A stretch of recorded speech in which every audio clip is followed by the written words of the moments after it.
Salve, camaradas! Vamos para a leitura do Evangelho. João 13 é um episódio interessantíssimo, importante, dramático da vida de Jesus com seus discípulos. Os outros evangelistas também tratam desse tema, mostram como foi que esse assunto deles ficou crítico numa hora em que todo mundo estava querendo discutir lá, estressando para saber quem que era o melhor, quem que era o maior, quem que era a quarta pessoa da Trindade, o apóstolo ou discípulo Mega Blaster Up, top. E aí, no meio disso tudo, João apresenta a cena extraordinária de Jesus lavando os pés de todo mundo.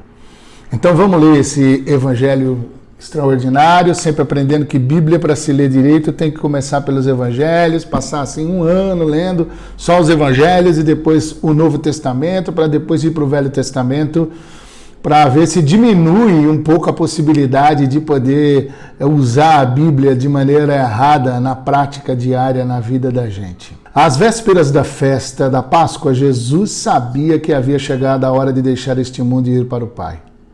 O amor que dedicou aos seus queridos companheiros permaneceu até o fim, ou seja, ele amou até o fim, ele os amou completamente. À hora da ceia, o diabo havia dominado Judas, filho de Simão, tendo tudo preparado para a traição. Jesus sabia que estava no comando, porque o Pai havia determinado assim. Ele tinha vindo de Deus e estava no caminho de volta para Deus. Então, levantou-se da mesa, pôs a túnica de lado e vestiu um avental. Em seguida, derramou água numa bacia e começou a lavar os pés dos discípulos, secando-os com o avental. Quando chegou perto de Simão Pedro, o discípulo protestou: Senhor, o Senhor quer lavar os meus pés? Jesus respondeu: agora você não entende o que eu estou fazendo, mas depois tudo vai ficar claro para você. Pedro insistiu: o Senhor não vai lavar meus pés? Nunca. Jesus disse: se eu não lavar, você não poderá ser parte do que eu estou fazendo. Senhor, disse Pedro, não apenas meus pés, lave as minhas mãos, lave a minha cabeça. Jesus disse: se tivessem tomado banho de manhã, vocês precisariam apenas lavar os pés agora, e estariam limpos da cabeça aos pés. Minha preocupação, entendam, é com a santidade e não com a higiene, porque agora vocês estão limpos, mas nem todos. Ele sabia quem o traía, por isso disse, nem todos. Depois de lavar os pés deles, Jesus vestiu a túnica e retomou seu lugar à mesa. Então, ele disse: vocês entendem o que eu fiz? Vocês me chamam de mestre e senhor e estão certos, é o que eu sou. Então, se eu, o mestre e senhor, lavei os pés de vocês, lavem também os pés uns dos outros. Meu Deus do céu, como a gente demora para entender isso. Estabeleci um padrão aqui. O que eu fiz, façam também. Estou apenas destacando o óbvio. Esse é o exemplo, que é servir, não dominar, é vir para servir. Vocês estão aí preocupados com quem é o melhor, quem é o maior? Não, o nome do jogo é servir, não é dominar, não é mandar, não é... Tem a ver com patente. O empregado não está acima do patrão. O empregado não dá ordens ao seu empregador. Se vocês entendem o que estou dizendo, façam o que eu digo e vivam uma vida abençoada. Fazer, praticar, praxis, postura de obediência. Não adianta ficar só sabendo as coisas que você memorizou da Bíblia desde pequeno.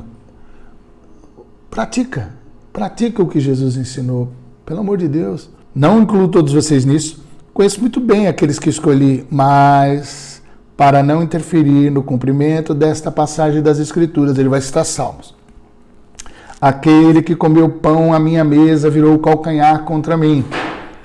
Estou dizendo antes que aconteça, para que quando acontecer, vocês acreditem que eu sou o que digo ser. Entendam bem. Receber alguém que eu envio é o mesmo que me receber. E me receber é o mesmo que receber aquele que me enviou. Depois de ter dito essas coisas, Jesus mostrou-se visivelmente aborrecido. E então revelou o motivo. Um de vocês vai me trair. Os discípulos olharam um para o outro, imaginando de que ele... De quem que ele está falando? Um dos discípulos, aquele que Jesus amava, estava reclinado com a cabeça sobre o ombro dele. Pedro pediu-lhe que perguntasse a Jesus quem era o traidor. Sendo mais próximo, ele perguntou: Senhor, quem? Jesus respondeu: aquele a quem eu der este pedaço de pão depois de mergulhá-lo no prato. Uma coisa importante. Essa ação de, no meio daquela ceia, naquela época, naquela cultura, quando se fazia isso, era a maneira de tratar com honra o hóspede mais importante. Era sempre dado para o hóspede mais importante o pedaço de pão molhado no molho e entregue ao cara. É uma atitude interessante. Já pensou se a gente aprendesse com Jesus isso daí? Meu Deus, como é difícil, né, seguir Jesus. Eu acho que não é difícil, não é impossível. Só Ele mesmo para viver a vida dele em nós pelo poder do Espírito Santo. Porque, você tratar como convidado de honra, o mais importante convidado, quem trai você, sabendo que o cara trai você, não sei você, mas para mim é punk pra caramba. Jesus mergulhou o pedaço de pão e entregou a Judas, filho de Simão Iscariotes. Assim que ele segurou o pedaço de pão, Satanás entrou nele. Jesus disse: faça aquilo que você tem de fazer e seja rápido. Ninguém ao redor da mesa entendeu o que Jesus quis dizer. Alguns pensaram que, sendo Judas o tesoureiro, o mestre lhe havia pedido que comprasse alguma coisa para os pobres. E esse jeito que o Eugênio Pires escreve isso daqui é muito louco. E sem saltar o pedaço de pão, Judas retirou-se e era noite. Depois que ele saiu, Jesus declarou: agora o Filho do Homem é visto pelo que é, e Deus é visto pelo que é nele. Quando Deus é visto nele, a glória de Deus se torna visível. Ao glorificá-lo, ele mesmo é glorificado. A glória está em toda parte. Filhos, aqui nos evangelhos é a primeira vez que está registrado Jesus chamando os discípulos de filhos. Filhos. Vou ficar com vocês apenas mais um pouco. Vocês irão me procurar mais. Como falei aos judeus, agora digo a vocês: para onde eu vou, vocês não podem ir. Aí é um novo mandamento. Presta atenção. Porque Jesus agora ele vai falar o seguinte: deixe-me dar a vocês um novo mandamento. Amem-se uns aos outros. Assim como amei vocês, amem uns aos outros. Interessante que a frase do mandamento, que era o mandamento que ele disse, inclusive ensinou durante a caminhada com eles, era o próximo, citando a lei, evidentemente. O próximo é uns aos outros. Ele muda amar o próximo por amém uns aos outros. E ele faz um upgrade, né? Que Jesus, quando olha para a lei, ele vai dizendo assim: olha, não é amar só o próximo como a ti mesmo, né? Ele destaca: ame o inimigo, não só quem é amigo.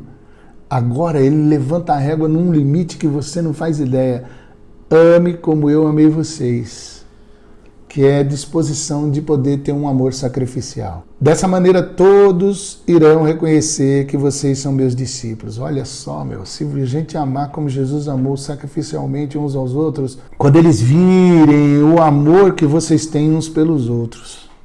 Simão Pedro perguntou: Senhor, para onde é que o Senhor vai? Pedro também aqui é o impulsivo, né, Ele o tempo todo aqui, ele está entrando numas e ele já ter que se tocado lá atrás na hora que falou que não ia deixar de Jesus lavar os pés dele, né? Mas não parece que não aprende. Senhor, para onde é que o Senhor vai? Jesus respondeu: você não pode ir comigo agora. Fará isso mais tarde. Senhor, insistiu Pedro, por que não posso segui-lo agora? Eu daria minha vida pelo Senhor. Olha, é mesmo? Você daria a sua vida por mim?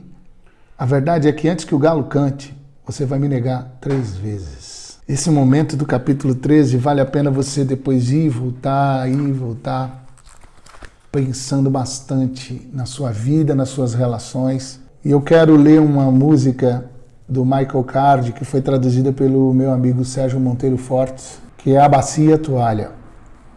Olha que coisa mais linda. No quarto superior, uma parábola está prestes a ganhar vida.